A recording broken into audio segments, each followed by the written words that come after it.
우리 하나님 말씀 먼저 읽겠습니다. 오늘 하나님께서 우리에게 주시는 말씀입니다. 열왕기하 5장 1절부터 14절까지의 말씀입니다. 열왕기하 5장 1절부터 14절 우리 한 절씩 교독하겠습니다. 제가 먼저 읽습니다. 아람 왕의 군대 장관 나아만은 그의 주인 앞에서 크고 존귀한 자니 이는 여호와께서 전에 그에게 아람을 구원하게 하셨습니다. 그는 큰 용사이나 나병 환자더라. 이스라엘 땅에서 어린 소녀 하나를 사로잡으매 그가 나아만의 아내에게 수종들더니 그의 여주인에게 이르되 우리 주인이 사마리아에 계신 선지자 앞에 계셨으면 좋겠나이다. 그가 그 나병을 고치리라 하는지라.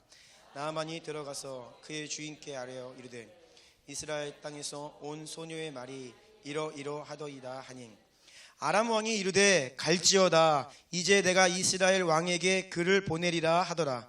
나아만이 곧 떠날새 은 10달란트와 금 6,000개와 의복 10벌을 가지고 가서 이스라엘 왕에게 그 글을 전하니 일렀으되 내가 내 신하 나아만을 당신에게 보내오니 이 글이 당신에게 이르거든 당신은 그의 나병을 고쳐 주소서 하였더라. 이스라엘 왕이 그 글을 읽고 자기 옷을 찢으며 이르되 내가 사람을 죽이고 살리는 하나님이냐? 그가 어찌하여 사람을 내게로 보내 그의 나병을 고치게 하느냐? 너희는 깊이 생각하고 저 왕이 틈을 타서 나와 더불어 시비하려 함인 줄 알라 하니라. 사람 엘리사가 이스라엘 왕이 자기의 옷을 찢었다 함을 듣고 왕에게 보내 이르되 왕이 어찌하여 옷을 찢었나이까? 그 사람을 내게로 오게 하소서. 그가 이스라엘 중에 선지자가 있는 줄을 알리다 하니라. 나아만이 이에 말들과 병거들을 거느리고 이르러 엘리사의 집 문에 서니 너는 가서 요단강에 몸을 7번 씻으라. 내 살이 회복되어 깨끗하리라 하는지라. 나아만이 노하여 물러가며 이르되 내 생각에는 그가 내게로 나와서 그의 하나님 여호와의 이름을 부르고 그의 손을 그 부위 위에 흔들어 나병을 고칠까 하였도다. 바르바른 이스라엘 모든 강물보다 낫지 아니하냐? 내가 거기서 몸을 씻으면 깨끗하게 되지 아니하랴 하고 몸을 돌려 분노하여 떠나니 그의 종들이 나와서 말하여 이르되 내 아버지여 선지자가 당신에게 큰 일을 행하라 말하였다면 행하지 아니하였으리이까? 하물며 당신에게 이르기를 씻어 깨끗하게 하라 하매니이까 하니 하나님의 사람의 말대로 요단강에 7번 몸을 잠그니 그의 살이 어린 아이의 살같이 회복되어 깨끗하게 되었더라. 아멘, 아멘, 아멘. 우리가 기대하고 사모한 또 주일 시간입니다. 오늘 윤성철 목사님께서 발걸음해 주셨는데요. 우리 목사님은 과거에 일본 선교사셨고 또 CG 선교회를 개척하셔서 수많은 선교사들을 훈련하고 파송하여서 전 세계에 우리 윤 목사님의 제자들이 포진해 계십니다. 지금은 수원하나교회에서 협동목사로 계시고 계속해서 우리 더비 공동체의 목사님으로서 우리를 이끌어주고 계십니다. 오늘 오셔서 하나님 말씀 또 전해주실 때에 여러분 큰 소리로 아멘 하시면서 주의 말씀에 반응하며 큰 은혜 누리시기 바랍니다. 우리 박수와 환호로 목사 맞이하겠습니다.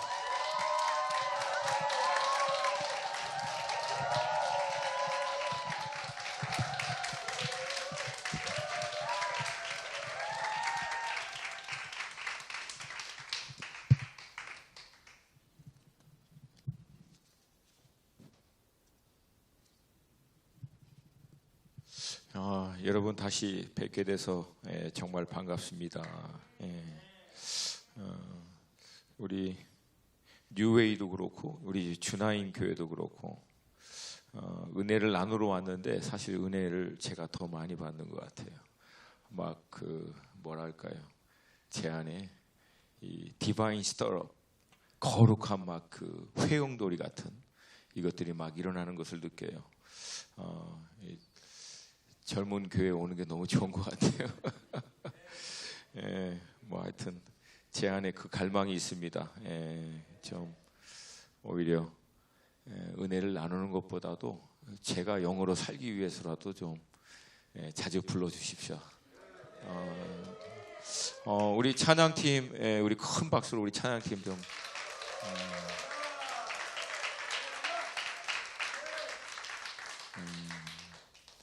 너무 좋아요. 제가 뭐 영적으로 그렇게 민감한 사람은 아니지만 그래도 이게 월십인지 60인지는 구별이 돼서 너무 좋아요. 제 영이 막 깨어나요. 너무 감사합니다. 뭐 저는 얼마 전에 이제 미국 우리 청년들 선교 후보생들 한 8명하고 기도하는 아주머니 부대들 한 12명, 한 20여 명 분을 미니 DTS 같이 이제 선교 훈련을 하고 중보기도 이런 훈련을 좀 하고, 그다음에 이제 모로코로 가서 우리 이제 파송 선교사하고 같이 이제 팀이 돼서 사역을 하는 분들이 있는데, 비즈니스 선교를 전문적으로 하는 팀들입니다. 이미 한 15년 나가서 회사를 세워서 지금 의료 공장까지 세우고, 그 팀이 이제 불어권 유학생들을 대상으로 북아프리카와 아프리카의 선교 후보생들을 모집해서 인큐베이트 같이 잘 훈련해서 다른 나라로 파송하는 사역을 비전으로 갖고 있어서 그 이제 훈련생들 같이 훈련하고 이제 돌아왔죠. 돌아와서 저는 이제 4번째 격리를 했습니다. 4번째 격리를 이제 얼마 전에 끝냈는데, 제가 워낙에 혼자 있는 걸 좋아하긴 하는데 이 4번째 격리를 끝나니까 일정이 계속 밀리는 거예요. 2주씩 계속. 그러니까 웬만하면 좀 이제 격리를 안 했으면 좋겠다. 그리고 이제 코로나 테스트를 제가 한 30번 했을 것 같아요. 코가 허물어질 것 같아. 그래서 위드 코로나 빨리 좀 돼서 이제 좀 이런 게 좀 없어졌으면 좋겠다. 그리고 우리 주나임도 하나님이 유업으로 주신 터키도 막 가고. 할렐루야. 근데 이제 늘 이제 2주간의 이제 격리 동안 특별히 이제 좀 기도하면서 하나님 앞에 나아가는 시간을 갖습니다. 근데 이번에는 하나님께서 우리 이제 젊은 친구들이 하는 표현으로 제 마음 가운데 딱 꽂히게 하신 단어가 회복이라고 하는 단어입니다. 그러면서 깨닫는 것이 결국 우리의 신앙생활의 이 전체 여정이 결국은 우리를 향하신 하나님의 온전한 회복을 하나님과 동행함으로 이루어가는 과정이 결국 신앙의 핵심이 아닌가, 이것을 딱 깨닫게 하는 거예요. 그러면서 결국 하나님께서 우리 가운데 이루려고 하시는 회복의 궁극적인 모습은 어떤 모습일까? 이거를 이해하기 위해서는 처음 하나님이 이 세상을 창조하신 배경을 잠깐 해야 하는데 우리가 알다시피 하나님께서 세상의 모든 것을 창조하시고 난 다음 마지막으로 하나님의 형상으로, 하나님의 모습으로, 인격적이고 영적인 존재로 하나님과 교통할 수 있는 그런 존재로 사람을 창조하시고 그 사람을 통하여 모든 피조 세계를 다스리고 통치할 수 있도록, 사실 이게 어떻게 보면 하나님의 창조의 질서, 하나님의 통치의 원리라고 볼 수 있습니다. 그래서 하나님은 우리에게 그 권위를 주시고 인격적 영적인 교통을 통해서 그 권위를 감당할 수 있는 하나님의 영적인 공급, 또 지혜, 능력, 권위를 계속 공급받아 이 모든 피조 세계를 다스리고 통치하는 이 원리를 만드셨는데, 안타깝게도 사람의 불순종을 통해서 이 피조 세계 안에 죄가 들어옴으로 말미암아 하나님의 통치, 다른 말로 하면 하나님의 모든 창조의 질서가 다 깨져버립니다. 무너져버리고 급기야는 땅이 저주를 받아서 가시와 엉겅기. 그러니까 어떤 분들이 물어봐요. 하나님이 파리, 모기, 막 기생충 이런 것도 만드셨냐고. 하나님이 만든 게 아니죠. 그것은 죄로 인해서 땅이 저주받아 나온 부산물이에요. 그러니까 죄의 결과지 하나님의 창조의 섭리와 원리 안에 있는 것이 아니라는 거예요. 따라오시죠? 따라오십니까? 그러니까 결국 하나님이 원래 처음 창조했던 이 온전한 모습으로 회복해 가는 것이 신앙생활의 핵심이다. 죄와 사망이 없고 더 이상 고통과 아픔이 없는, 그리고 사자와 어린 양이 뛰놀고 독사굴에 손을 넣어도 물리지 않는, 할렐루야, 더 이상 아픔과 고통이 없는 온전함으로 나아가는 것이 회복의 핵심이고, 이게 신앙생활을 하는 궁극적인 목적이라는 거예요. 하나님 그 회복으로 우리를 인도하시기를 원하십니다. 그리고 이 회복을 방해하는 가장 큰 원수인 이 사단의 세력을 주님이 멸하시기 위해서 여자의 후손을 통하여 사단의 머리를 밟을 것을 선포하시고, 그 일을 이루기 위해서 하나님은 여자를 준비하기 위해서 아브라함이라고 하는 한 인물을 택하십니다. 그리고 그 아브라함을 통해서 큰 민족인, 다른 말로 하면 여자인 이스라엘을 하나님은 세우시고, 그 이스라엘을 통해서 여자의 후손인 메시아, 기름 부으신 하나님의 아들을 이 땅 가운데 보내주셔서 이 예수님은 십자가 위에서 죄와 사망의 권세를 깨뜨리고 부활하심으로 하나님이 창세기에서 선포하신 말씀대로, 하나님이 말씀하신 그대로 죄와 사망의 권세와 함께 사단의 머리를 파하시고 대적의 문을 취하시도록 하십니다. 그리고 우리는 이 예수 그리스도를 믿는 이 믿음의 여장 선상에서 결국은 예수 그리스도를 통해서 하나님이 해오시고자 하시는 이 온전한 회복을 위하여 부름받은 하나님의 자녀인 줄로 믿습니다. 교회가 이 땅에 존재하는 궁극적인 목적은 하나님의 이 온전한 회복을 이루는 몸으로서 존재하는 줄로 믿습니다. 가장 먼저는 교회 안에 지체들 가운데 이 회복이 일어날 것이고, 교회를 통하여 우리 주나인 교회 같은 경우는 인천 땅 가운데, 또한 대한민국 땅 가운데, 터키와 유럽으로 주신 모든 나라와 민족과 족속 가운데 하나님의 이 온전한 회복이 일어나게 될 것을 믿음으로 선포합니다. 여러분, 이걸 우리는 꿈꾸는 거예요. 그냥 나 뭐 좀 먹고 사는 거 좀 편안하고, 여러분 이런 수준으로 생각하도록 미혹하는 게 원수가 하는 일이에요. 그래서 땅에 있는 것에 늘 끌려다니고, 땅에 있는 것에 집착하고, 땅에 있는 거 어떻게든지 더 많이 얻고 인정받고 챙기려고 하다가 끝내버리는 거예요. 여러분, 이게 하나님이 우리 가운데 이루려고 하는 회복이 아닙니다. 더 높은 차원의 회복으로 들어가시기를 도전드립니다. 궁극적인 회복으로 들어갈 수 있기를 도전드립니다. 하나님은요, 결국 이 회복의 길로 우리를 인도하기 위해서 지금도 끊임없이 말씀하시고 구체적이고 세밀하게 우리를 인도해 주시는 줄로 믿습니다. 여러분, 이 인도하심을 방해하는 것은 다른 게 아니에요. 오늘 본문을 통해서 여러분이 대충 알겠지만, 하나님은 여전히 회복으로 우리를 인도하기 위해서 말씀하세요.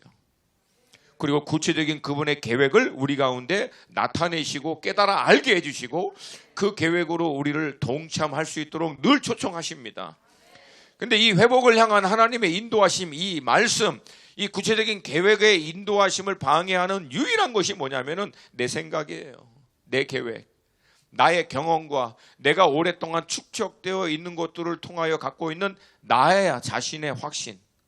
여러분, 그래서 예수님은 자신을 따르려고 하는 사람들에게 가장 먼저 했던 얘기는 다른 게 없어요. 뭐 전략, 능력, 실력 이런 거 얘기하지 않고 딱 한 가지만 얘기합니다. 먼저 자기 자신을 부인하라는 거예요.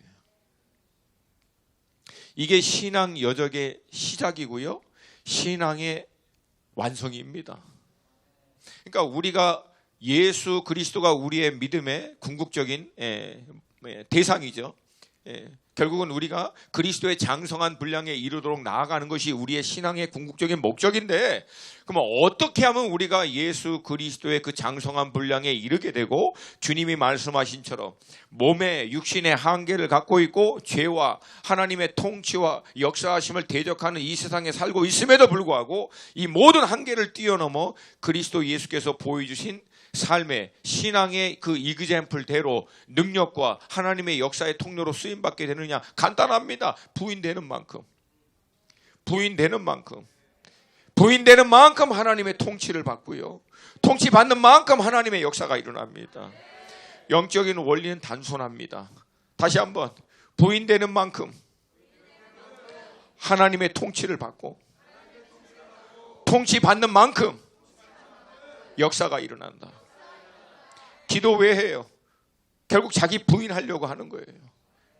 돌파가 핵심이 뭡니까? 나를 무너뜨리는 거예요. 주님이 주님 되시도록 하는 게 기도의 궁극적인 끝입니다. 왜? 주님이 정말 나를 온전히 주인 되어서 통치하시면 그때부터 하나님의 역사가 일어납니다. 그러니까 우리는 하나님의 크고 놀라운 일들을 하려고 할 게 아니라 하나님의 온전한 통치를 받는 상태에 이르도록 몸부림쳐야 된다는 거예요. 하나님의 통치를 온전히 받는 인생만 되면 자동적으로 하나님의 역사가 우리를 통하여 나타나게 될 줄로 믿습니다.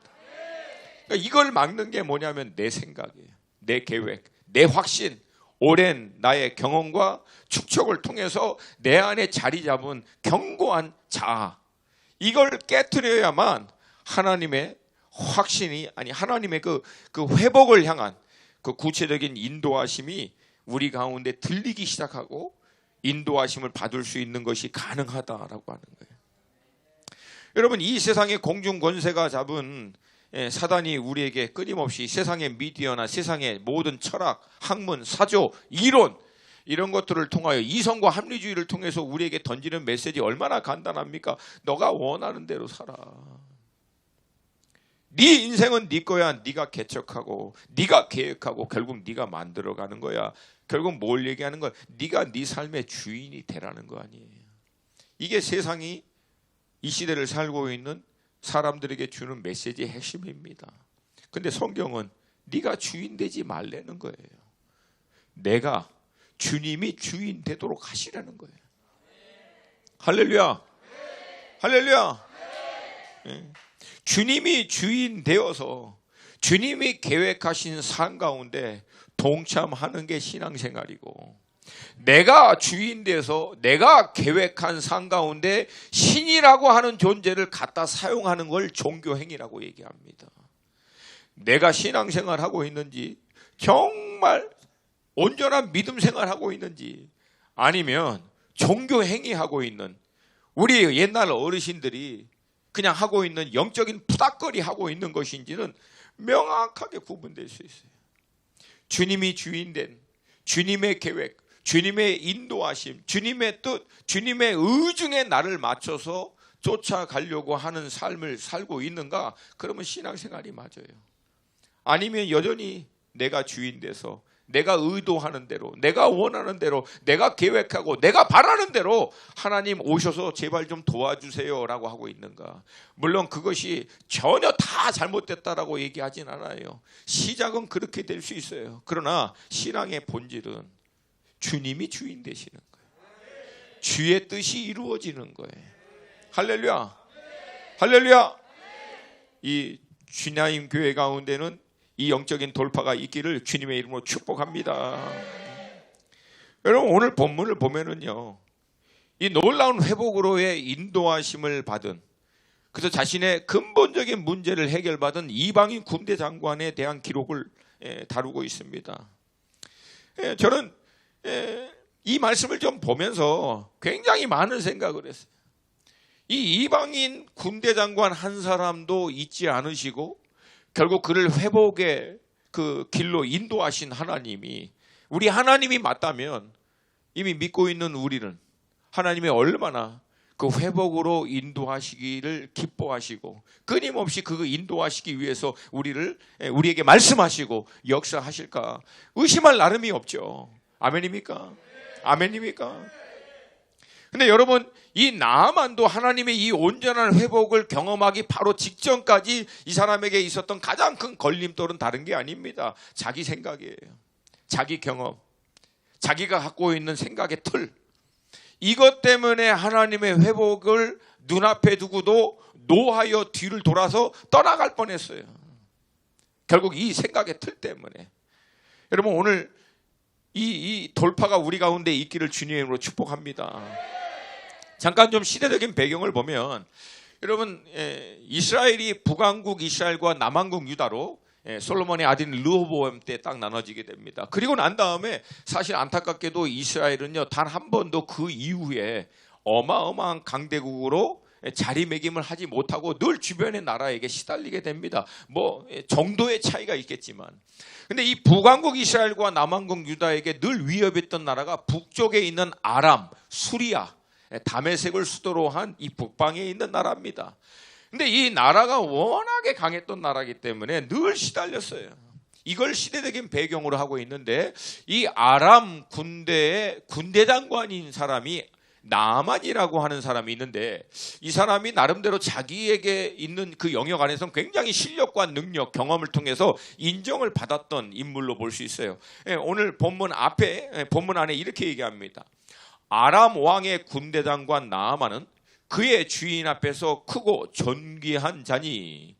그러니까 왕이 크고 존귀한 자로 인정할 정도면은 뭐 대단한 인물이죠. 왕 다음이죠. 뭐 어떻게 보면은 왕은 자리에만 있고 실제적인 뭐 권력은 뭐 거의 모든 걸 차지한 그런 인물이라고 볼 수 있는데, 근데 이 나아만에게는 치명적인 문제가 하나가 있어요. 그것은 다른 게 아니라 나병이라고 하는 육신의 질병입니다. 그러니까 여러분, 이 나아만을 현대인의 관점에서 만약에 재해석하면 이렇게 볼 수 있어요. 나름 자신의 영역 안에서, 전문 영역 안에서 실력과 능력과 경험을 통해서 인정받은 사람, 그 탁월함으로 인해서 많은 사람의 존경을 받고 있고 나라 안에서도 굵직굵직하게 쓰임받는, 인정을 받는 그런 인물로 볼 수 있습니다. 그럼에도 불구하고 이 아무것 부족함이 없는 그런 인물임에도 불구하고 자신 안에 갖고 있는 치명적인 문제, 이게 육신의 질병이든 깨어진 관계로 인한 어떤 상처든 아니면 내면 안에 오랫동안 갖고 있었던 본질적인 어떤 내면적 문제, 어떤 낮은 자존감, 어떤 불안감, 어떤 이유든 어느 누구에게도 속 시원하게 얘기할 수 없고 해결이 받을 수 없는 어떻게 보면 치명적인 문제를 안고 있는 그런 인물로 볼 수 있어요. 그럼 여러분, 이 나만이 행복했을까요? 가끔은 행복했겠지. 군대 장관이라고 하는 위치, 왕 앞에서도 존귀한 자로서의 인정을 받는 그 입장에서는 어느 정도 행복하고 사람들이 뭐 친송해주고 막 인정해줄 때는 막 으쌰으쌰 할 때는 뭔가 행복한 것 같고 나름대로 삶의 의미도 거기서 발견할 수 있을 거라고 볼 수 있어요. 근데 여러분, 그 모든 걸 뒤로 하고 나아만이 혼자 있었을 때는, 군대 장관이라고 하는 모든 계급장 같은 거 다 띄고 혼자 있었을 때, 모든 외적인 조건들을 다 내려놓고 혼자 있을 때 과연 행복했을까? 육신의 질병으로 인해서 늘 시달려야 하는 그가, 현대인의 표현을 할 때는 늘 낮은 자존감, 경쟁심, 내면의 어떤 깨어진 아픔들, 상처에 대한 여흔들, 아니면 뭐 자신의 어떤 배경에 어떤 연약하고 부족한 어떤 실수와 과거의 어떤 배경의 모습들, 뭐 이런 것들 때문에 어쩌면 늘 시달리고 어려워했던 인물일 수도 있다라고 하는 거예요. 여러분, 그런 분 많이 계시잖아요. 남들이 볼 때는 뭐 하나 부러울 것이 없는 것 같은데 본인 자신은 늘 낮은 자존감 때문에 힘들어하고, 남들이 볼 때는 대단하고 다 성공했는데 본인 자신은 과거에 본인이 갖고 있었던 연약함, 아픔, 연약한 문제가 혹시라도 드러날까 봐 늘 초조해하고 있는, 다 이루어서 모든 사람의 앞에서 굽실굽실 하는 것 같은데 정작 자기 자신은 자유하지 못하는. 근데 여러분, 이게 사실은 현대를 살아가고 있는 사람들이 갖고 있는 공통적인 문제다라는 거예요. 과학 문명의 이기와 합리와 이성의 발전으로 인해서 풍부하고 편해진 건 사실이에요. 그럼에도 불구하고 내면적으로는 사실은 더 내면적인 나병으로 인한 불안감, 낮은 자존감, 우울증, 경쟁 심리. 근데 여러분, 놀라운 것은 복음은요, 이 절대적인 문제와 어려움이 사실은 하나님의 회복과 돌파를 경험하는 통로가 된다라고 하는 거예요. 이게 여러분 복음의 신비예요. 세상에서는 대안이 없어서 결국 이것 때문에 무너지는 사람들이 수도 없이 많은데, 복음은 결국 이 치명적인 문제와 연약함이 하나님의 은혜의 자리로 인도하는 통로가 되는 거예요. 할렐루야. 할렐루야. 여러분, 이 돌파가 여러분과 저 가운데 다 있었을 것이라고 믿습니다. 저는 20살 때 미국에 갔어요. 알다시피 교회는 한 번도 가본 적이 없고, 23살에 처음 교회 가고 25살에 결정적으로 주님 앞에 제가 무릎을 딱 꿇었는데, 이유가 뭔지 아세요? 그 전까지 저는요, 제가 뭘 목표로 하면은 그 목표를 놓친 적이 없어요. 목표를 딱 정해놓고 미친 듯이 달려가면 결국은 이뤄냈던 그런 사람입니다. 미국 갈 때 목표가 뭐였어요? 백만장자. 비즈니스 공부하고 일본어까지 공부해, 영어도 안 되는 게 또 일본어까지 공부해가면서 어떻게든지 사업으로 해서 성공해서 뭐 남부럽지 않게 40 초반에 은퇴해서 남은 여생을 즐기면서 살겠다. 뭐 그런 생각 갖고 막 이를 악물고 공부했죠. 근데 그러는 저한테 늘 있었던 문제는 뭐냐면 불안함이에요. 불안함. 과연 내가 성공하면 행복해질 수 있을까? 과연 나는 성공할 수 있을까? 근데 그렇게 성공하고 싶어하는 나는 도대체 누구지? 여러분, 이게 결국은 저로 하여금 늘 떨쳐버릴 수 없는 제 안에 있는 내면적인 갈등이었어요. 불안한 거예요. 아무리 자신감 있게 뭐 누가 보더라도 저는 외적으로 볼 때 막 자신감 충만, 110% 충만이죠. 근데 혼자 있을 때는 아무도 모르죠. 얼마나 내가 불안해하고 얼마나 몸부림치고 있고 얼마나 이거 이겨내기 위해서 스스로 계속 막 다그치면서 밀어붙이고 있는데 그때 주님 만난 거예요. 할렐루야. 할렐루야. 여러분, 그래서 복음은요, 오히려 우리의 연약함이 하나님의 놀라운 반전의 통로로 사용될 수 있음을 얘기합니다. 여러분, 오늘 이 본문의 흐름을 보면은요, 이 나아만이라고 하는 인생 가운데 하나님이 개입하셔서 그의 문제를 해결해 줄 뿐만 아니라 결국 그로 하여금 주님을 예배하는 하나님의 사람으로까지 인도하는 모든 과정에 여러분 총 7명이 동원됩니다. 그러니까 하나님이 7명을 통해서 계속해서 나아만에게 얘기하는 거예요. 그를 인도하기 위해서.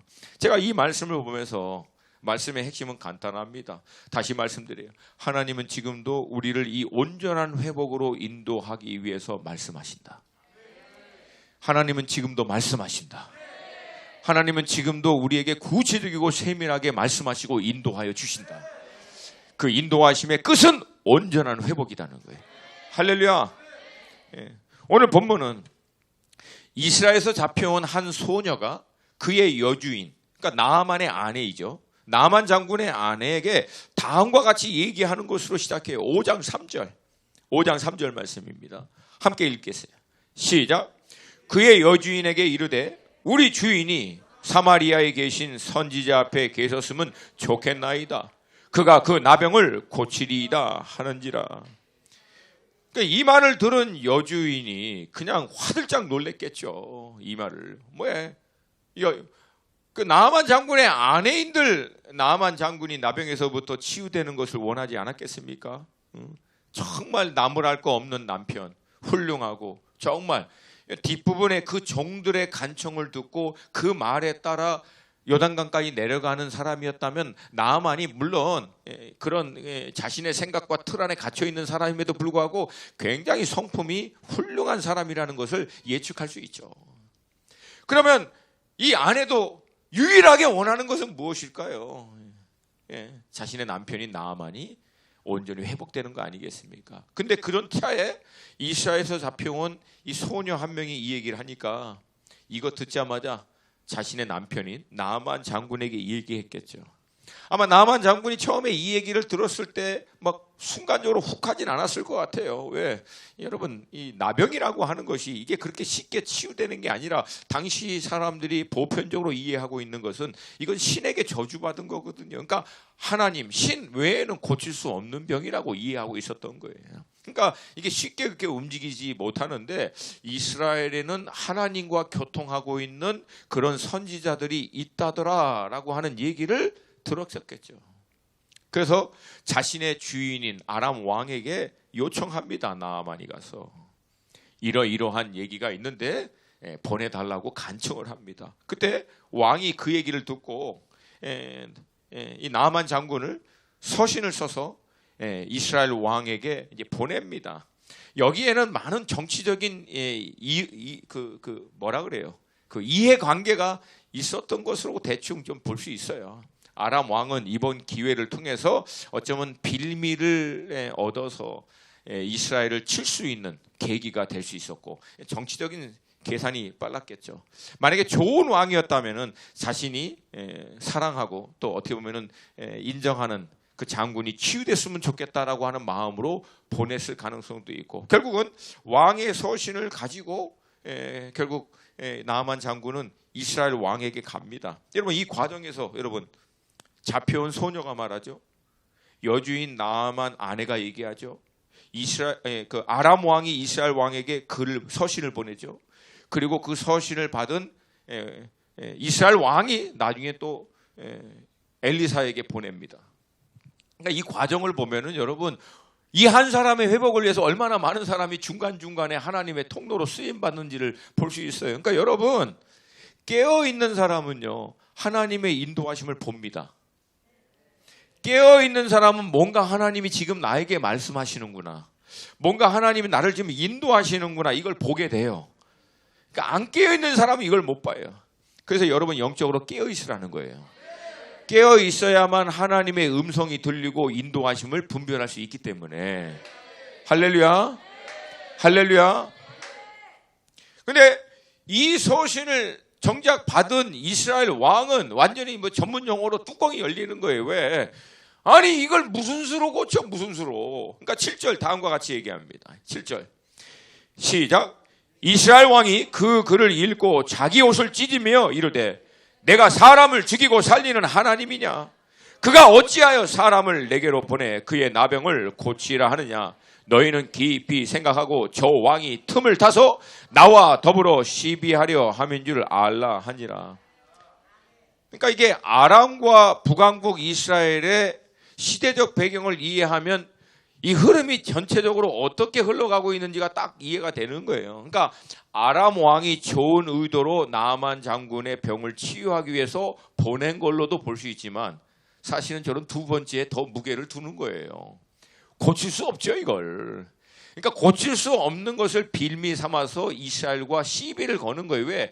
여러분, 전쟁에는 명분이 있습니다. 내가 저 땅 먹고 싶고 침범하고 싶다고 해서 그냥 무작정 침범하는 게 아니에요. 다 이게 깡패도 명분을 가지고 막 싸움하고 하고 그런 거와 똑같이, 옛날에 우리나라가 2차 대전 때 일본의 식민지 들어가잖아요. 그러니까 일본이 대동아 전쟁을 일으킬 때 그냥 아시아 우리가 먹겠다 그렇게 들어온 게 아니에요. 서방 열강의 이 힘에 이 폭력으로부터 이 아시아를 지켜주고 미화된 미개한 이 아시아 나라들을 일본의 힘으로 개화시켜서 이들의 눈을 뜨게 해주겠다. 이걸 전쟁 명분으로 가지고 우리나라 먹으면서 이 아시아 전체를 들어간 거예요. 그러니까 모든 일에는, 전쟁에는 이런 명분이 필요한데, 이스라엘 왕 입장에서 볼 때는 이거는 이런 명분을 빌미 삼아 이스라엘을 상대로 시비를 거는 거, 전쟁을 할 수 있는 명분 구실로 삼으려고 하는 계략이 아니냐, 대충 이렇게 딱 본 거예요. 그러니까 어떻게 막 옷 찢고 막 난리를 한 거죠. 가뜩이나 막 얻어맞고 힘들어 죽겠는데 이제 본격적으로 먹겠다고 군대 장관을 보내버린 거예요. 병 한번 치유해봐, 치유할 수 있다며, 이런 식으로 나오니까. 근데 여러분, 이스라엘 왕이 옷을 찢고 난리를 피니까 궁궐 전체에서는 막 웅성웅성했겠죠. 그리고 그 얘기가 누구에까지 들어간 거예요? 엘리사까지 들어간 거예요. 그러니까 여러분, 이게 중간에 기록이 없어도 흐름이 대충 그렇게 되는 거예요. 그러니까 엘리사가 그 얘기를 듣고 그런 거죠. 아, 왜 옷 찢고 그러시냐고. 그냥 그 사람 나한테 보내라고. 왜? 이스라엘에 하나님의 사람, 선지자가 있는 줄 그도 안다. 이건 여러분 이게 이 뉘앙스가요, 굉장히 어떻게 얘기할 수 있을까? 이스라엘 왕한테 한번 쫑크 매긴 거야. 아람에도 하나님의 선지자가 있는 거 알고 찾아오는데 너는 왜 옷 찢고 그러냐? 이해할래나 모르겠네. 아멘입니까? 아멘입니까? 그런 일 많이 일어나죠. 같은 교회 공동체 안에서 하나님 역사하십니다 다 그러는데 한쪽은 저쪽에서 막 죽겠다 그러고 막 하나님 왜 나만 이러냐고. 주나인 교회 가운데 하나님이 계신 줄 그도 알도록 하라. 할렐루야. 이게 지금 그런 맥락이에요. 그런 맥락. 왜 못 짓냐고. 아람에서도 하나님의 선지자가 있는 걸 알고 찾아오는데 정작 왕인 당신은 여기에 하나님이 역사하는 하나님의 통로로 쓰는 선지자가 있는데 뭘 옷을 찢고 그 난리를 피냐고. 쫑하면 매기는 거죠. 그리고 그 사람 나한테 보내라고. 그래서 결국은 이 많은 단계를 거쳐서 나아만 장군이 결국은 이제 치유해 줄 수 있다라고 하는 소문의 그 대상인 엘리사 선지자에게 나아갑니다. 근데 이때 나아만이 엘리사를 찾아가는 대목을 우리가 좀 눈여겨봐야 하는데요. 그게 9절이에요. 9절. 이제 오후에 우리가 묵상. 이게 여러분 다 이게 묵상에서 나온 거. 이거 묵상하다가 제가 만든 본문 말씀이에요. 9절을 한번 보세요. 함께 읽습니다. 시작. 나아만이 이에 말들과 병거들을 거느리고 이르러 엘리사의 집문에 서니. 여기까지. 뭐라고 할 수 있을까요? 병들어 치료받는 사람인데 뭐 그래도 명색이 군대 장관이니까 뭐 보호 차원에서 몇 명 군사들 거느리고 가는 것은 이해되겠는데 말은 왜? 더구나 여기 말 다음에 뭐가 나와요? 병거. 병거는 뭐 할 때 씁니까? 전쟁할 때 쓰는 거예요. 아니 전쟁할 때 그리고 병거도 하나도 아니야. 병거들, 말들. 그러니까 뭐 쉽게 얘기하면은 겁나게 어마어마 떼거지 몰고 간 거예요. 엘리사한테. 뭐 하러? 병 고침 받으라고. 몸 아파서 죽게 생겨가지고 병 고치러 가는데 뭘 이렇게 바리바리 다 몰고 갔냐는 얘기예요. 혹시 뭔 일이 일어날까봐? 아니 뭔 일이 일어나긴 뭐가 일어나겠습니까? 왕의 서신을 받고 선지자한테 가는 사람이. 더구나 이 사람 배경이 누구예요? 아람 왕의 군대 장관입니다. 누가 이 사람을 건들겠어요? 북왕국 이스라엘과 남왕국 유다는 아람 군대에 의해서 늘 시달림을 받고 있는데 그거 하나 잘못 건드리면 완전히 쑥대밭되는데 이스라엘이 오히려 보호 차원에서 보호를 다 해줄 텐데 뭘 이렇게 바리바리 다 몰고 갔는가. 제가 이 말씀을 이 대목을 딱 묵상할 때 주님이 제 안에 떠오르게 하는 단어가 딱 하나가 뭐냐면 거품이에요. 거품. 거품. 나병 걸려 고통 가운데 있음에도 불구하고 군대 장관이라고 하는 거품. 그래도 내가 보통 사람들하고는 좀 다르다라고 하는 것을 나타내고 싶어 하는 거품. 사실 우리 안에는 이 거품이 너무나 많죠. 우리나라의 고유 말로 이 거품을 허세라고 얘기하고요. 젊은 친구들은 전문 용어로 개폼이라고 합니다. 지금 병들어 죽어가면서 뭘 병거 말들, 뭘 이렇게 허세를 부려, 뭘 이렇게 거품을. 근데 여러분 제가 죄송합니다. 신앙생활 누가 제일 못하냐면 거품 있는 사람들이 제일 못합니다. 자기가 갖고 있는 학력, 나름대로 자기 영역 안에서 자기가 이루었던 어떤 사업의 성공, 사람들이 자신을 향해서 갖고 있는 이게 정말 무서운 게 뭐냐면 영적인 거품도 있어요. 내가 그래도 장로인데, 내가 그래도 집사인데, 내가 그래도 목사인데. 이 거품 때문에 하나님께 나아가지를 못하는 거예요. 이 거품 때문에 주님의 회복으로 인도하시는 음성을 놓쳐버리는 거예요. 돌파를 다 놓치는 거예요. 여러분 예수 그리스도의 이름으로 이 거품이 다 제거되길 주님의 이름으로 축복합니다. 예배드리다가 여러분 손들고 싶으면 어떻게 하면 돼? 어렵나? 어렵나요? 다시 한번. 이게 주나임 잘할 줄 알았는데 다시. 예배드리다가 손들고 싶으면 어떻게 하면 돼? 들으면. 예배드리다가 주여 외치고 싶으면 어떻게 하면 돼? 주님 사랑합니다 하고 싶으면 어떻게 하면 돼요? 무릎 꿇고 싶으면 어떻게 하면 돼? 어려워요? 근데 왜 못하냐고. 거품 때문에 못해요. 저는 원래 이렇게 설교를 아름답게 포장해서 잘 하는 스타일이 아니니까. 거품 제거하세요. 거품 제거하셔야 합니다. 거품이 하나님의 역사를 다 막습니다. 하나님의 인카운트를 거품이 다 막아요. 명색이 내가 누군데, 명색이 내가 얼마나 배운 사람인데, 내가 나름 신앙생활을 얼마나 오래 했는데, 내가 나름 기도한다라고 인정받는 사람인데, 계시가 열린 사람이고, 뭐 내가 나름 이런저런 은사가 있고 하나님과 교통해서 하나님의 음성도 듣는 사람인데, 뭘 어디에서 감히 나한테 조언한답시고 이런 쓸데없는 거품이. 조심스럽지만 제가 얘기했잖아요. 저도 목마르고, 아까 우리 류 목사님에게도 얘기했어요. 참 요즘은 옛날같이 막 열정 있고 막 그렇게는 잘 안 되고, 뭔가 뭐 좋게 얘기하면 다음 단계인데 뭔가 좀 아쉬워. 그러고 있는데, 제가 오늘 여기 들어와서 예배가 딱 시작하는데 그 아쉬운 게 뭔가를 주님이 깨닫게 해주시면서 막 은혜 가운데 저를 막 쓰도록 막 뭐라 할까요? 막 소용돌이 치기, 요동치도록 만드니까 도저히 제가 감당이 안 돼서 그냥 꿇어버린 거예요. 주님, 너 그때 우리 가운데 계시는 임재 주님 더 부어주세요. 더 원합니다. 주님 더 원합니다. 주님 그 임재만 원합니다. 이게 그냥 하는 거예요. 왜? 아쉬운 게 나니까. 무슨 상관이야. 오늘 내가 그래도 말씀을 정하는데 경건하게 앉았다가 나가야지. 무슨 필요가 있냐는 얘기예요. 예수의 이름으로 이 거품은 다 깨질지어다. 여러분, 사실은 현대인들은 이 거품 때문에 얼마나 많은 소모진을 하는지 몰라요. 이 거품의 배경은 여러분 근데 딱 두 가지로 요약할 수 있어요. 낮은 자존감, 자유하지 못하는 묶임. 낮은 자존감을 갖고 있는 사람들의 문제는 뭐예요? 끊임없이 자기를 증명해야 돼. 증명해야 돼. 그러니까 존재적인 가치와 의미가 계속 스스로가 낮아지시니까 뭔가를 어떻게 해서라도 거품을 만들어서라도 증명하는 거예요. 내가 지금 할 수 있다. 나는 뭐 이 정도다. 이런 거를.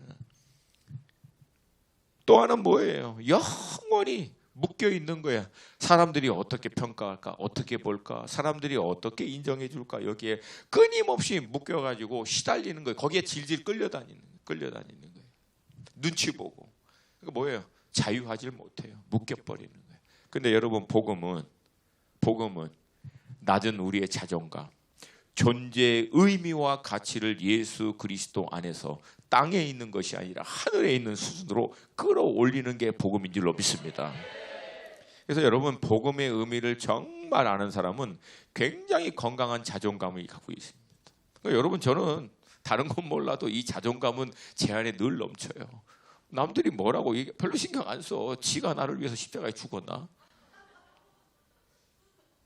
주님이 뭐라고 하시는 게 중요하지. 할렐루야. 그리고 이미 땅에 있는 수준에서 뭐라고 얘기하는 거 신경 안 써요. 왜? 나는 하늘에 속한 사람인데 어디 땅의 것으로 감히 평가를 하려고 그래. 할렐루야. 제가 이거 늘 하는 얘기예요. 존재가 땅에 속한 존재에서 하늘에 속한 존재로 존재 자체가 바뀌었어요. 존재가 바뀌면 그 존재에 대한 평가의 기준도 완전히 달라야 돼요. 아멘입니까? 다이아몬드를 고물상에 갖고 와서 좀 값 좀 매겨주세요 하는 사람 있습니까? 다이아몬드 가지고 철물점 가서 요거 무게 얼마 안 나가지만 값 좀 많이 매겨주세요 그렇게 하는 사람 있냐고. 다이아몬드는 값을 매기려면 얼로 갖고 가야 돼요. 얼로 가요? 슈퍼마켓 갑니까?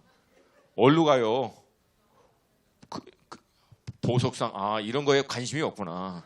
잘 모르는구나. 보석상으로 가잖아요. 맞아요, 안 그래요? 하늘에 있는 존재니까 하늘에서 평가를 해야지. 땅에서부터 자유하세요. 땅에 있는 사람들의 기준, 학벌, 성공 이런 것들은 우리하고 레벨이 달라요. 그거에 의해서 평가받기를 거부하세요. 뭐 우리 새끼들은 뭐 명문대 나오고 우리 새끼들은 대기업 나오고 뭐 젊은 놈인데 벌써 아파트 갖고 이거에 휘둘리지 마시라고. 우리 새끼는 하늘에 등록되어 있어.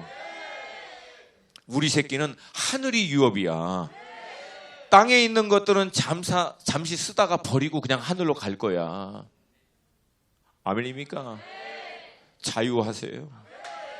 자유하세요. 복음은 우리로 하여금 진정한 가치가 하늘에 있는 것을 깨달아 알게 함으로 땅에 있는 모든 것으로부터 우리를 자유케 합니다. 불편할 수는 있어요. 땅에 살고 있는 동안. 근데 여러분, 불편함이 우리의 존재마저도 바꿀 수는 없어요. 할렐루야. 할렐루야. 그리고 오히려 불편한 게 맞아. 왜? 하늘에 속했는데 이 미천한 땅에 살려고 하니까 얼마나 우리가 불편하겠어요, 사실은. 할렐루야. 할렐루야. 거룩한 자존감을 가지세요. 거룩한 자존감을 가지세요.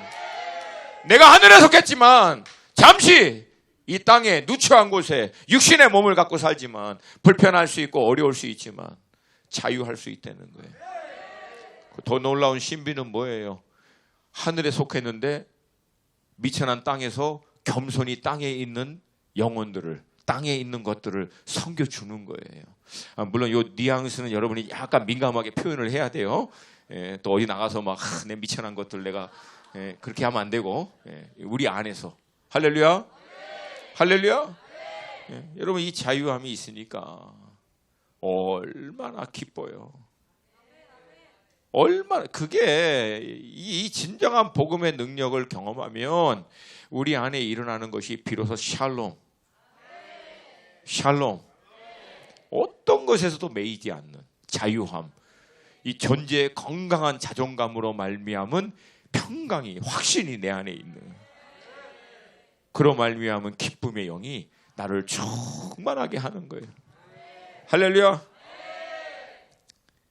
결국 이 나아만은 안타깝게도 이 거품으로 인해서 말들과 병거들 바리바리 겁나게 몰고 이제 엘리사 집 문 앞에 딱 섭니다. 아마도 그 많은 수행원들 앞에서 왕의 친서를 딱 들고 이제 나타나니까 선지자가 막 겸손히 와갖고 막 대접해서 어떻게 보면은 뭐 자신의 어떤 신분에 맞는 굉장히 거대한 성대한 어떤 예식을 통해서 치료를 해줄 거라고 예상을 했었을 것 같아요. 근데 안타깝게도 전혀 이 양상이 본인이 기대하는 거하고 다르게 흘러가는 거예요. 전문용어로 선지자는 코빼기도 보이지 않고요. 종을 보내가지고 저기 요단강 내려가가지고 7번 담갔다가 나와라. 5장 10절 말씀이에요. 5장 10절. 한번 읽을게요. 5장 10절. 시작. 엘리사가 사자를 그에게 보내 이르되 너는 가서 요단강에 몸을 7번 씻으라. 내 살이 회복되어 깨끗하게 된지라. 이게 직접 안 나온 것도 불쾌한데 결정적인 게 뭐예요? 처방이라고 하는 게 이게 뭔가 드라마틱하고 굉장히 자기의 이 수준에 맞는 격식에 있는 막 성대한 종교적인 예식을 하면서 막 뭘 해줄 줄 알았는데 그냥 요단강에 내려가서 담궜다가 나오라고. 그러니까 이게 당혹스러운 거예요. 그러면서 나아만 장군 이렇게 얘기합니다. 바로 그 11절. 나아만이 노하여 물러가며 이르되 내 생각에는. 그러니까 지금 치유 안 해주겠다고 해서 화난 게 아니에요. 치유는 해줄 거야. 근데 이유는 뭐예요? 내 생각대로 안 해준 거야. 내가 기대하는 대로, 내가 계획한 대로, 내가 원하는 대로. 그러면서 이렇게 얘기하는 거예요. 자기 생각을 굉장히 디테일하게 자기 생각을 얘기합니다. 가장 먼저 그가 내게로 나와 서서 나와야지 지가. 그 다음에 두 번째 그의 하나님의 여호와의 이름을 부르고, 그리고 세 번째 그의 손을 들어 그 부위에 흔들어 나병을 고칠까 하였도다. 근데 여러분 질문은 나아만이 왜 이렇게 구체적인 단계를 생각하고 있었을까요? 아마 이게 아람에서 자신들의 신들의 힘을 의지해서 병을 치유할 때 행하는 과정이었던 것 같아요. 그러니까 자기가 오랫동안 경험했던 어떤 지식, 경험, 요걸 축적을 통해서 대충 치유는 요렇게 하지 않을까라고 생각했던 것들을 쭉 나열한 거예요. 내 생각에는 이렇게 해야지, 이렇게 하는 게 맞지. 근데 여러분 솔직히 이런 얘기 들으면 여러분 이제 제3자 입장에서 객관적으로 볼 수 있잖아요. 이제는 왜? 내가 나아만이 아니니까 굉장히 자유스럽죠. 이제 보세요. 만약에 여러분들이 이런 상황을 이제 제3자 입장에서 이렇게 보면은 여러분 속 안에서 무슨 말이 그냥 툭 튀어나올까요? 웃기고 아유 정말 기가 막혀서. 왜? 아니 아람 신이 그렇게 그럼 아람 신한테 가. 뭐하러 이스라엘 신한테 내려와서 그래? 여러분 이 과정을요 현대적으로 표현하면요 암 걸린 사람이 암 전문의 찾아가가지고 이렇게 얘기하는 거하고 똑같아요. 지가 먼저 나한테 정중하게 나와서 인사하고 자신의 전문적인 소견으로 딱 설명하고 난 다음에 캐스캔부터 엑스레이부터 시작해서 모든 정밀 검사하고 난 다음에 이런 약을 써서 처방을 해야지. 여러분 그러면 암 전문의가 그 얘기 듣고 난 다음에 뭐라고 했을 것 같아요? 야, 이 환자 정신병동으로 보내라. 암의 문제가 아니라 정신에 더 심각한 문제가 있는 것 같아. 그러니까 여러분 이게 굉장히 우습게 제가 표현한 것 같지만 많은 경우 우리가 신앙생활 이렇게 하고 있는 거 아세요? 모르세요? 하나님을 향해서 내 문제 가지고 하나님 앞에 나와놓고 하나님 앞에서 이렇게 하나님 역사해 주세요. 하나님이 이렇게 해주셔야죠. 오래전에 했던 기도의 제목들이 많이 떠오르지 않으십니까? 하나님 왜 이렇게 안 해주세요? 이렇게 하셔야죠. 온갖 내 생각, 내가 계획했던 것, 내가 원하는 것들을 다 나열해가면서 하나님. 뭐 하나님 듣다가 그럴 거야. 뭐 네가 하나님 해. 그러면 네가 해. 네가. 그러니까 우리는 정작 하나님의 도움을 구하면서도 여전히 내 생각, 내 의견, 내가 원하는 것들을 주장하는 거예요. 그걸 뭐라고 부른다? 종교행위라고 그러는 거예요.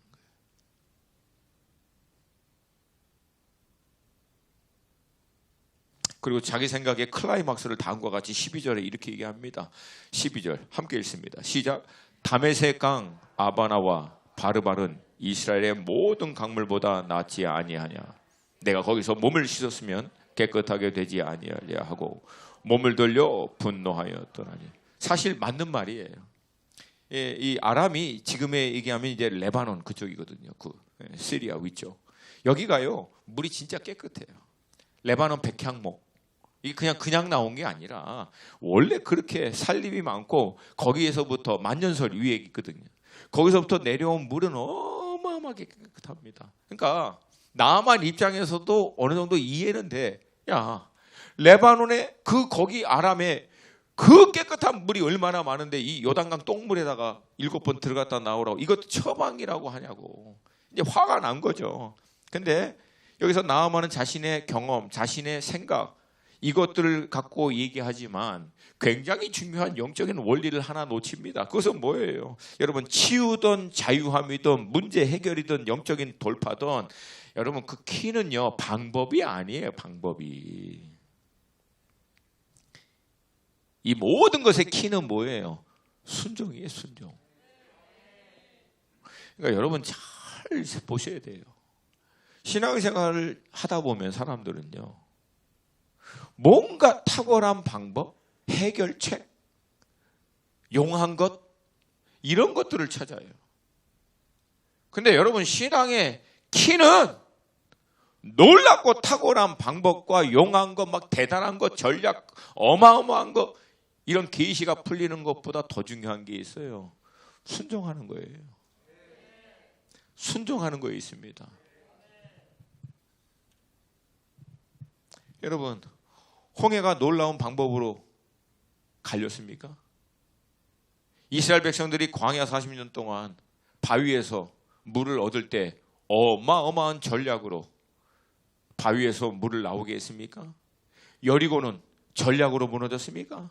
오병이어는 어마어마한 막 은사로 풀어진 겁니까? 아니에요. 여러분 이거 다 간단하게 어떻게 된 거예요? 말씀하신 대로 해서 이루어진 거예요. 할렐루야? 할렐루야? 그러니까 여러분 회복과 우리를 향한 하나님의 놀라운 은혜를 경험할 수 있는 키는 방법이 아니라 순종에 있어요. 순종에 있습니다. 그리고 순종은요, 계시로 받는 게 아니라 훈련의 과정을 통해서 내 안에 습득되어지는 거예요. 순종은 계시로 받는 게 아니라, 다른 건 몰라도 순종은 오랜 대가 지불과 믿음의 싸움의 과정을 통해서 내 안에 습득되어지는 게 순종입니다. 그래서 여러분, 순종은 작은 것에서부터 순종하라고 얘기합니다. 이미 알고 있는 것에서부터. 할렐루야. 할렐루야. 그 순종을 통해서 준비되어진 자들에게 하나님의 계시가, 하나님의 영적인 인도하심이 열리게 돼요. 이 순종이 기본적으로 되어 있지 않는 사람에게 계시가 열리고 하나님의 놀라운 경륜과 뜻이 풀리면 뭐 하게요? 어차피 순종이 안 되는데. 그러니까 왜 하나님이 내게는 놀라운 어떤 다른 차원의 하나님의 경륜과 하나님의 뜻과 하나님의 어떤 영적인 어떤 그런 메시지가 임하지 않는가? 간단해요. 이게 영적인 문제가 아니라는 거예요, 사실은. 순종의 문제지. 따라오십니까? 따라오세요. 순종이 되어져 있는 심령에게는 하나님이 말씀하세요. 보여주세요. 왜? 그 사람은 순종할 거니까. 근데 그게 준비가 안 돼 있는 사람에게는 아무리 보여달라고 얘기해도 오히려 보여지지 않는 게 그 사람에게는 은혜예요. 히브리서 5장 8절에서 이렇게 얘기합니다. 그가 아들이면서도 받으신 고난으로 순종함을 배워서. 예수님이 하나님의 아들인 메시아임에도 불구하고 이 땅에 육신의 몸을 갖고 살고 죄가 있는 세상 가운데 사는 과정에서는 예수님도 순종을 어떻게 하셨냐면 고난을 통해서 배우셨다고 얘기합니다. 따라서 합시다. 순종은 배우는 거다. 순종은 배우는 거다. 어떻게 배워요? 고난을 통해서 배운다고 해요. 즉 순종에는 반드시 대가지불이 따른다는 거예요. 아무 대가지불과 아무 어려움도 없이 하는 순종은 성경에서 얘기하고 있지 않습니다. 그것은 여러분, 하나님이 우리에게 순종을 요구하는 믿음의 요구가 아니라 오히려 사단의 미혹일 가능성이 더 높습니다. 대가지불이 없는 인도함, 대가지불이 없는 하나님의 회복, 그런 건 성경에서는 존재하지 않아요. 그거는 구원 외에는 존재하지 않습니다. 구원받는 것 외에 모든 구원받은 하나님의 사람으로서 온전한 회복으로 인도하시는 하나님의 음성과 구체적인 인도하심을 따라가는 모든 길에는 순종을 요구하는데, 순종에는 반드시 대가지불과 우리가 지불해야 할 대가가 있다는 거예요. 놀라운 것은 그 대가지불이 우리로 하여금 온전한 순종의 사람으로 만들어가는 과정이고요. 순종을 통한 하나님의 역사 이후에도 쓰러지지 않고 믿음으로 온전히 설 수 있도록 만들어줍니다. 할렐루야. 할렐루야. 이스라엘의 가장 대표적이었던 두 왕이었던 사울과 다윗. 사울은요, 대가지불 없이 그 자리에 올라갔다가 하루아침에 무너지고요. 다윗은 오랜 대가지불을 통해서 순종을, 고난을 통해서, 배워옴을 통해서 결국은 이스라엘의 가장 위대한 왕의 자리로 올라가게 됩니다. 여러분, 그래서 지금부터 순종을 훈련하세요. 작은 일에서부터. 아멘입니까? 이미 알고 있는 일에서부터 순종하시기를 도전드립니다. 여러분, 감사하게도 나만이 그렇게 막 자기 생각으로 자기가 예측했던 것으로 막 열받아 하고 있는 그때 나만의 종들이 나와 간단한 원리를 상기시켜 줍니다. 사실 이게 너무나 평범하지만 이게 굉장히 중요한 인사이트예요. 그래서 여러분, 영적인 원리는요, 몰라서 안 하는 게 아니라 너무 평범해서 놓치기 쉬워서 못 하는 거예요. 다시 얘기할게요.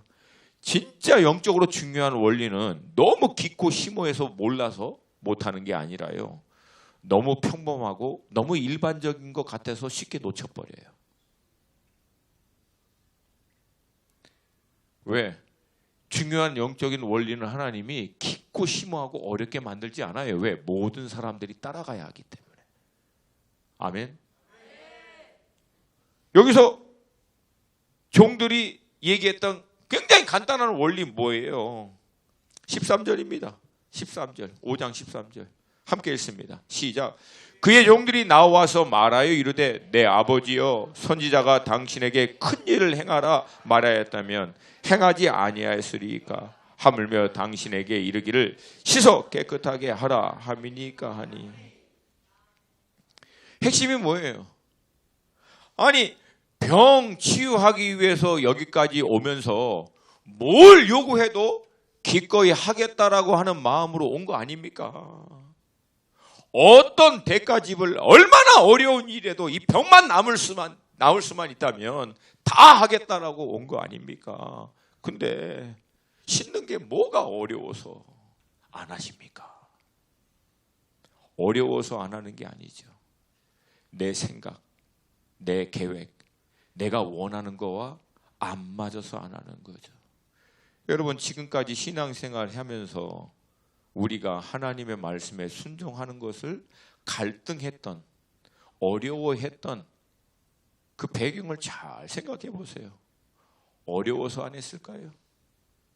이거 하면 정말 힘들어서?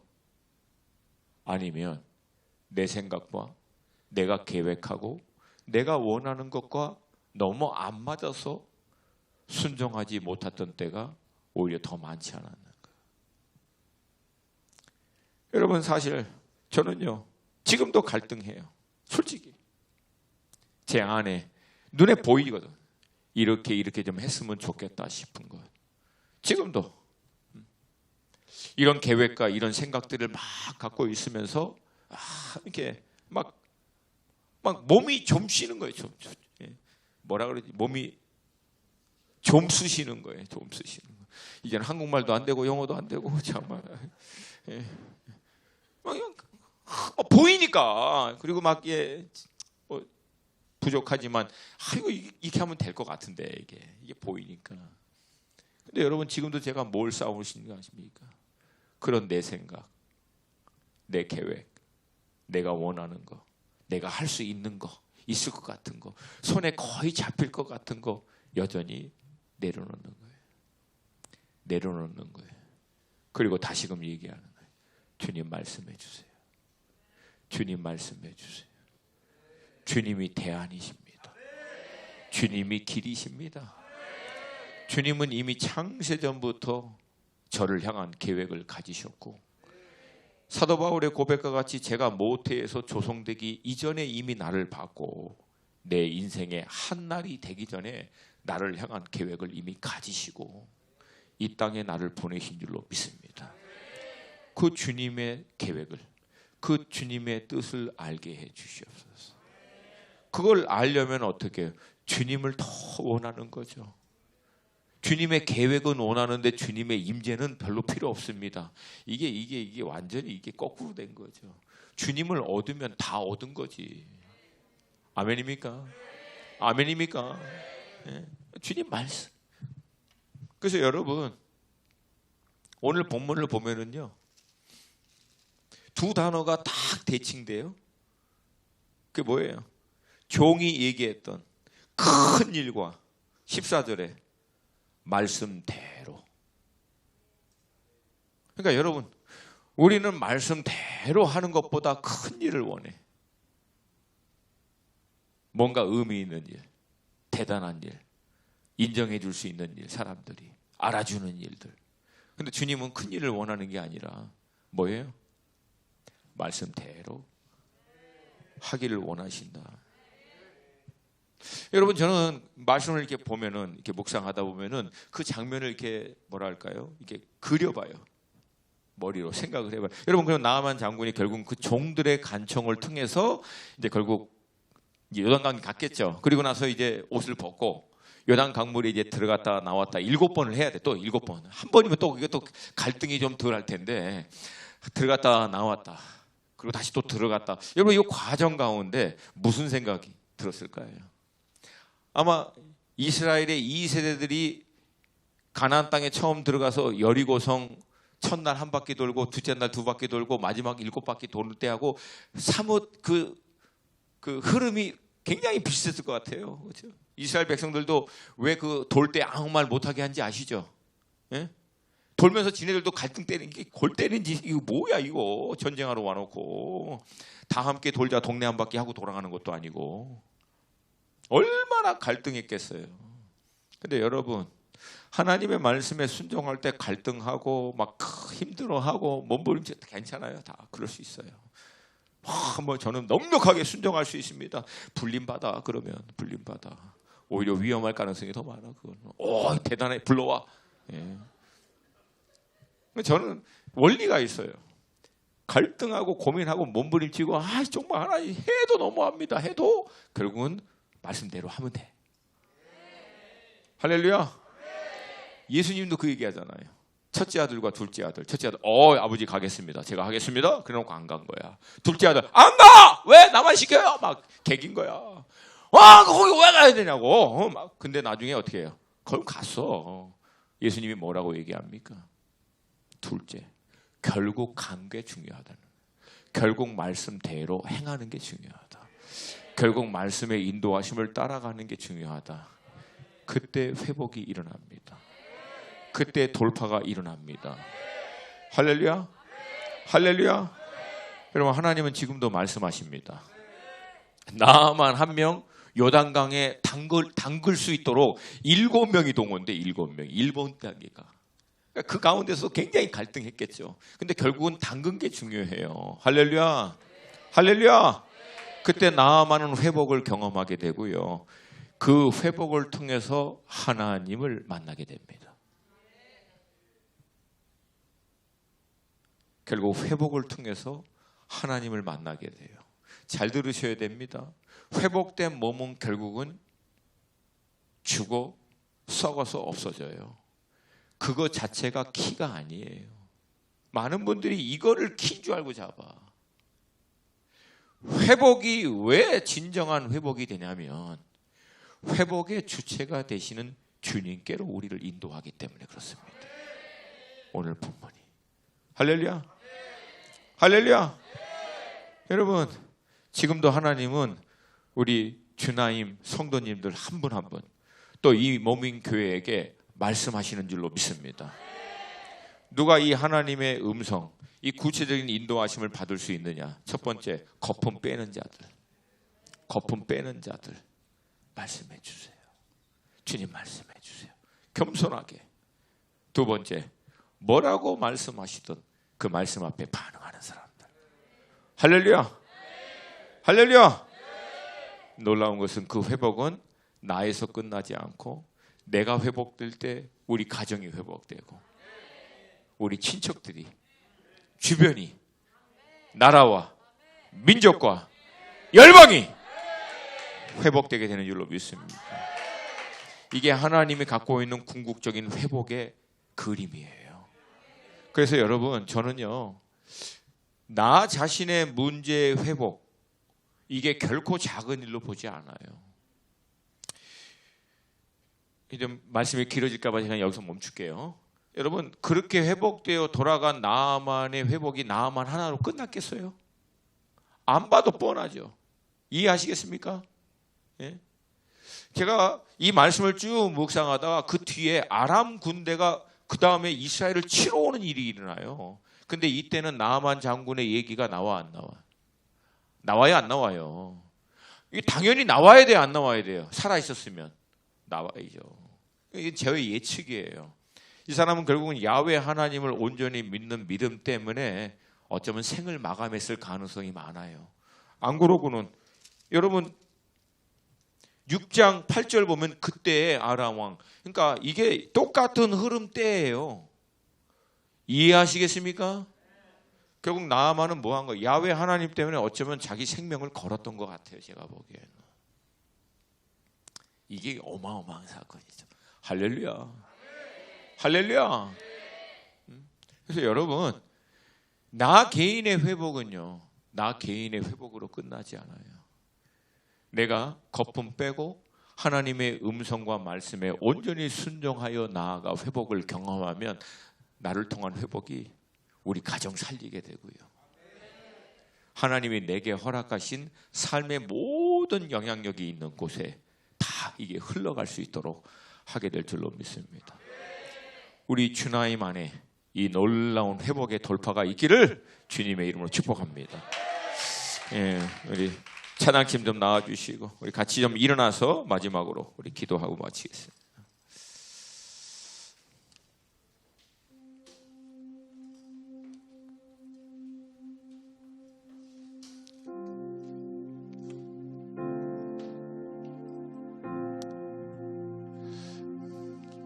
여러분이 저는 이 온전한 회복은 우리 주 예수 그리스도께서 이 땅에 다시 오실 때 이루어질 거라고 믿습니다. 근데 또 다른 관점에서 볼 때는요, 이 회복의 여정은 우리 주 예수 그리스도의 오실 길을 예비하는 과정이기도 합니다. 할렐루야, 할렐루야. 왜? 우리가 다 신부가 회복되어 준비되었을 때 주님 오시는 거거든요. 그리고 주님은 그 마침표가 딱 되시는 줄로 믿습니다. 하나님은 지금도 이 회복의 여정으로 우리를 인도하시기를 원하시고, 그것을 위해서 우리에게 끊임없이 말씀하시고 구체적으로 인도하여 주실 줄로 믿습니다. 이 회복을 가로막는 유일한 것은 뭐라고요? 첫 번째, 거품이에요. 거품. 내 안에 있는 모든 쓸데없는 거품들, 세상이 인정해주고 세상이 알아주고 있는 거품들, 나의 어떠함을 증명하고 싶어하는 모든 쓸데없는 거품들, 예수의 이름으로 이 모든 거품을 다 제거하여 주시기를 원합니다. 그리고 주님이 뭐라고 말씀하시든 그 말씀 앞에 믿음으로 순종하며 나아갈 수 있는 자들이 되기를 원합니다. 순종이 회복의 키예요. 순종이 회복의 키입니다. 순종은 다른 게 아니에요. 말씀대로 하는 거예요. 말씀대로 하는 거예요. 말씀대로 하는 거예요. 기도하는 가운데 하나님께서 내 마음 가운데 어떤 감동, 부담, 어떤 일들을 알게 하시고 말씀하여 주실 때 그거 넘어가지 않고 순종하는 거예요. 믿음으로 반응하는 거예요. 기록된 하나님의 말씀을 펼쳐놓고 묵상하는 가운데 그 기록된 말씀을 통해서 내게 주시는 하나님의 음성이 있을 때, 말씀이 있을 때, 부담이 있을 때, 도전이 있을 때 그거 넘어가지 않고 그 말씀 앞에 믿음으로 순종하고 반응하는 거예요. 그때 나를 얽매이고 있는 이 모든 세상에 있는 거품들, 쓸데없는 것들이 다 제껴지고 영적인 돌파가 일어나게 될 줄로 믿습니다. 이 시간 우리 두 가지를 놓고 기도하겠습니다. 하나님, 내 안에 있는 모든 거품들이 제거되게 하여 주셔서 나사렛 예수의 이름으로 명하노니 하나님의 회복을 방해하는, 회복을 막고 있는 모든 거품들은 다 제거될지어다. 다 제거될지어다. 내 영혼아 하나님의 말씀 앞에 반응할지어다. 믿음으로 선포하겠습니다. 순종이 회복의 키입니다. 하나님, 순종이 회복의 키입니다. 순종의 사람이 되게 하옵소서. 말씀대로 행하는 사람 되게 하여 주셔서 우리 주님의 이름 한번 부르고 기도합니다. 주여!